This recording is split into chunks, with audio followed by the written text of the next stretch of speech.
What's up, guys? Today we are going to talk about the first 5 mods that you should do to a G37 sedan, with one special bonus mod at the end. Stay tuned. That was very...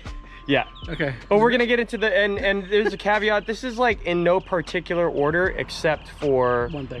One thing, which we're very adamant about.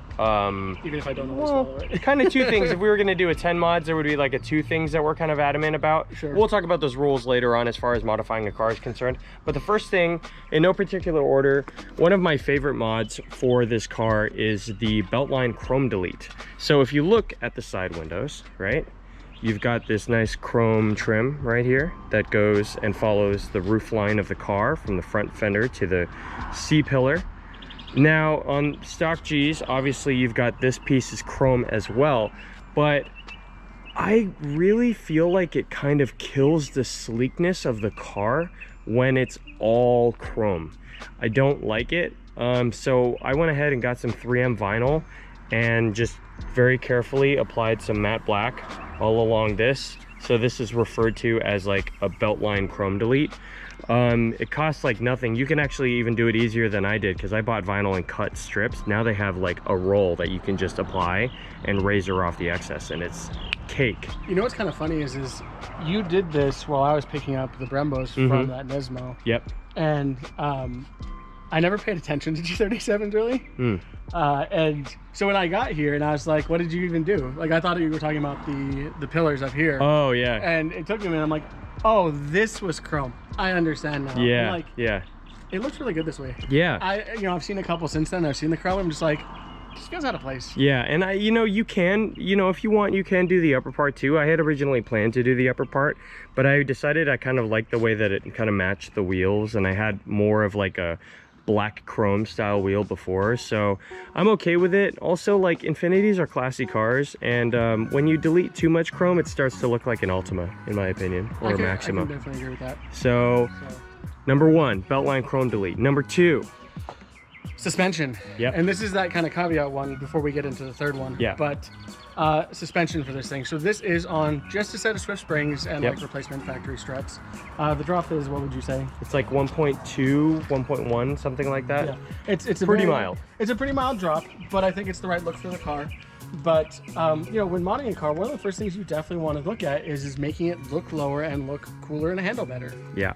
For any car you get, it doesn't even matter if it is like, I'm sure you find like lowered Geo Metros or something that look much better than stock ones. I mean, lowering most cars makes them look better than they do from the factory, and it's just... Well, do you remember Vince's Pontiac? Yeah.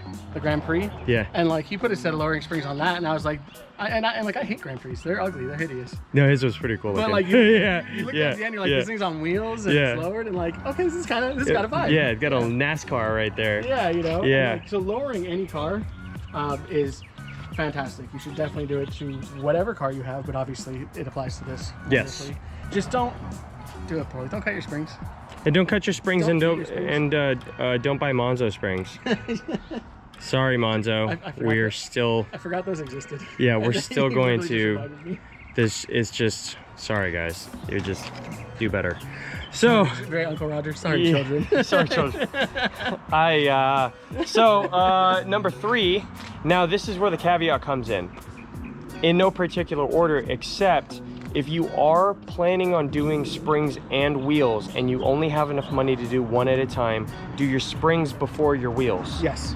Do not buy wheels on a car you do not plan to lower for 2 reasons. 1, it looks stupid.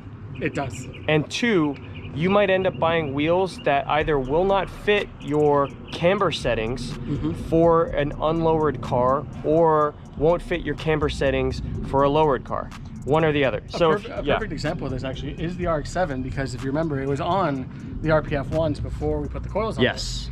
Because it just was the right deal at the right time. Yeah, no, it was a crazy deal. Yeah, you do what you do, but you can see, if you want to just like look at it real quick, you can see the camber on it now is like perfect. it looks great, right? Yep. But before it was at this height with this camber, the wheels poked so aggressively. Oh, for sure. It was ridiculous. For sure. So, to give you guys an idea of what I'm talking about, the car is lowered about 1.2 inches, right? So the wheels and tires fit the fenders very well. These wheels are an 18 by 9.5 plus 35 offset. So if you guys like the way this fits with like a Swift spring and you know, this style wheel, you're gonna want to land in the 9.5 plus 35 offset range, or the 9-inch plus 29 offset range, or the 10 plus 40-41 offset range, because people get really confused. They think if the lower the offset goes, the more the wheel sits in the fender. It's the opposite. The lower the offset goes, the more the wheel sits out of the fender, usually. I mean, when you run extremely wide wheels, it'll start to change. That's what we're gonna say right there is the wider the wheel, though, that will change drastically. Yeah. That's why, you know, when you run something wider, you need to start running a much higher offset to kind of fit within the same run. Yeah. So going off of these sizes, if I had got these wheels before lowering the car, they would be sitting like right here, just like outside the fender. Yeah. Just completely poking. Which is totally what the FC did. Yeah. Yeah. And if I wanted wheels that fit like this, but with stock springs, when you lowered it, it would have been sitting way inside the fender. Yes. And then you would have to be spacing them, or you'd be unhappy that you got the wrong style wheels, or you could have had something that was more concave than you wanted. There's a lot of reasons why you guys need to A, get some wheels for the G, and B, get them after you do your suspension, whatever it is, coilovers or springs. Yeah, set your height, kind of where you're happy, and go from there. Yeah. Yeah. So anyways, number 4 is going to be, well, if you want to rotate that way, actually. Yeah. Since you've already lowered your car and put wheels on it, the next thing, in my opinion, you need to do is make the front end look more aggressive. Yes. So like a front lip. Yes. In this case, this is an Easy Lip off of Amazon, eBay. Easy Lip Pro, yeah, off of Amazon. For $50. cheap. Yeah, 50, 60 bucks. And you know, a front lip helps. You know, because we actually had a different front lip on this car. Mm-hmm. It was a WRX style one. WRX 2014. It was the Hawkeye WRX front lip. There you go. What happened to it? It flew off. How sadly. How soon after we put it Day on? 2. Very sad. So something to think about if you're finding a lip. Yep. This is a really great lip because it's been on here for years now. Yes. Like actual years. But a front lip or something in the front to kind of accentuate, make it look a little more aggressive is definitely something you should look at. Now, when it comes to other styles, they have those, you know, universal 3-piece splitters that people put on. Just make sure that you mount them very well. You can do an easy lip, you can do an OEM style lip for the non-sport bumper, you can do an OEM sport lip for the sport bumper, and then they also have a couple styles of different lips that you can put on the sport or non-sport bumpers. So there's a lot of options that you guys can do for this. I just found that the easy lip worked the best because A, I really liked the way this looked because it was more of like kind of like a track oriented setup. Yep. B, no one else is running this shit because most people are just running an OEM front lip. And C, I have a steep driveway where I live. So and for reference on steep driveway, you can obviously see it hits. I've been scraping, this like when I hit parking bumps and all that stuff, like this thing, it's freaking great. It takes a beating and like it looks fantastic. It's sick. Yep. Number 4, we'll go from the front of the car to the back of the car. Let's give you guys another quick like kind of when to mod a car rule.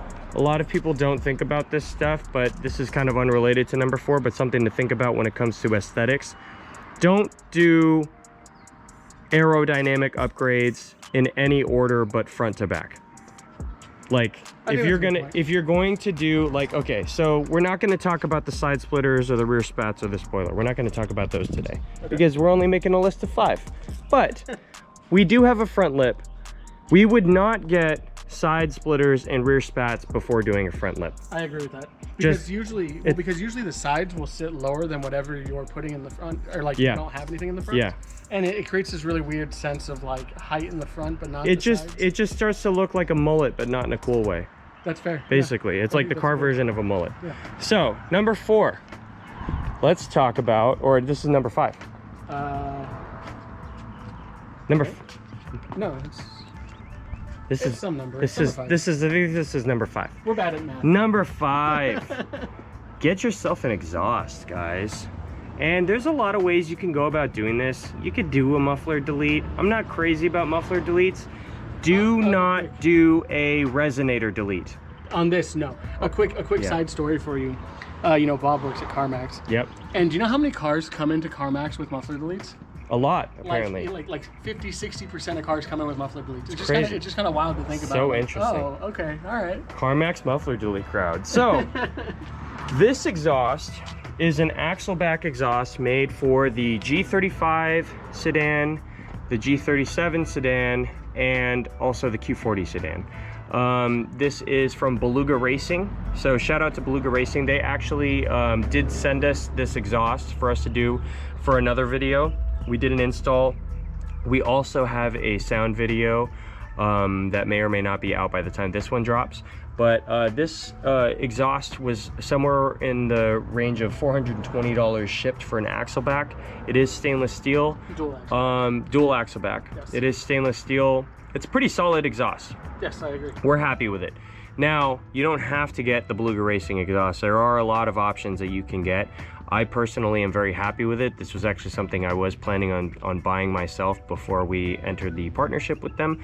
But regardless, if you're looking at quieter notes, you would look at Beluga, you would look at Tanabe or Revel, and you would look at Top Speed Pro N1. Those are kind of like the 3. The Top Speed is a full catback. The Tanabe is an axle back that is almost twice as expensive as a Beluga, and the Beluga is kind of your baseline. If you wanted to go louder, you can go Arc Grip, you can go Motordyne, you can go HKS. That's when it really starts to get a little screamy. Custom. They also have the ISR single exit, which you can get. So there's a ton of options. You can definitely go custom. You can get a Z1Y pipe and do, like, you know, straight pipe it. You could do all kinds of stuff. Sure.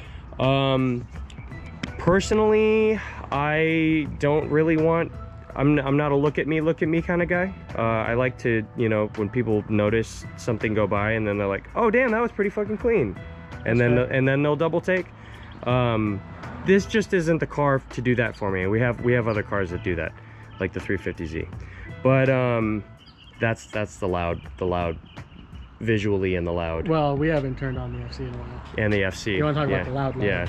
So, but regardless, an exhaust is definitely something you guys will enjoy. VQs sound awesome with exhaust. You know, there's a lot of controversy on that. A lot of people hate VQ sound. I love the sound of a VQ. I really enjoy the sound of a VQ. And I think that this exhaust sounds fantastic. I agree, which you guys can check out. So yeah, we'll post a link to the install video here. Yep. And whether it is or isn't available, we'll put the sound video right here. So that's number 5. Number 6, bonus reason. Number 6 is a little specific to if you own an automatic.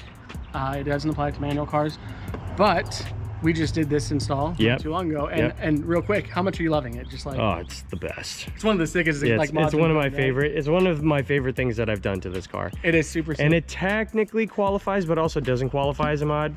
But no, it definitely. I think it definitely qualifies as a mod because it didn't come with it, and we added it. Yeah. We have added the the paddle shifters from the sport, whichever. Yeah, sport models. Or if you got it as a factory upgrade. Yeah, they did have it as a factory upgrade, but also you can just add these to most G37s that are automatic, and they are so sick. Yup. Paddle shifters, guys, so good. It's kind of funny. Well, it's kind of funny because for a long time it was just manual only. Yeah. But like the CRZ has paddle shifters, and like it's okay. I don't mind it. I'm not upset. No, I was a big manual only guy for a really long time, but when the transmission on this car is really good. And I think if you have a G37 and your transmission is not good, you need to check your fluid, and you need to check the relearn, right, to see if you have if you've had the reflash, because there were previous software versions of the transmission where it was very laggy. This one is fantastic. The rev matches is sick. It's so fast. Yeah. It's fantastic. And like, so you have a 7-speed automatic when you're daily driving a car, you're getting better fuel economy, you're getting shorter gears. You don't have to shift if you don't want to when you sit in traffic. I sit in terrible traffic on the 101. Yeah. Sometimes the 210, whatever it is, like it's traffic. really bad. I don't want to deal with that. But when I'm in the mood with paddle shifters, I don't have to grab the shift knob and move it over into driver sport. I can just tap the shifter and it's like, oh, are you ready to go? And then it'll be manual mode until I zone out or whatever I do, and basically just forget about it, and it'll go back into regular drive. Yep. Or if you come to a stop, it'll go back into regular drive, and it's great. Well, the good thing too is I know if you kick that into manual mode as well, because it has the Tiptronic, right? Yes. Yeah, if you kick it into manual mode, it will lock into just using the paddles only, and you can just knock it back into normal drive if you want. Yeah. I like that you can do both. Yeah. Which is very cool. Yeah, no, I think it is, for a daily driver, I think it is a superior setup to a 6-speed. I love driving stick shift cars. It's fun. But I am pretty stoked on this setup. So I think it's a really like it's one of the sickest things we've done with this car. Yeah. I really like it. I agree. So that's gonna do it for our list of 5+1 mods that you should do. We should really just call this like a number 6. Like it just doesn't matter, dude. Yeah. That's the first 5+1 six-speed mods now. God. That you should do to your G37 sedan. Let us know what you guys thought of those mods, or if you have any other recommendations for first mods that you would do to a G37 sedan. Obviously, our list is not going to be the end-all be-all list. Of course. But these are just things that we usually do to cars first. Yeah, pretty much. Like if I had an Integra, wheel, suspension, exhaust, front lip. Right? No paddle shifters, but like... Yeah. So, let us know what you guys thought of the video in the comments down below. If you have any other requests for G-related content, let us know in the comments down below as well. There's definitely some requests that we've seen that we are definitely going to be checking out. And if you like the video, please make sure to like, subscribe, ring the notification bell, and we'll see you in the next one. We appreciate you guys. And paddles. And paddles.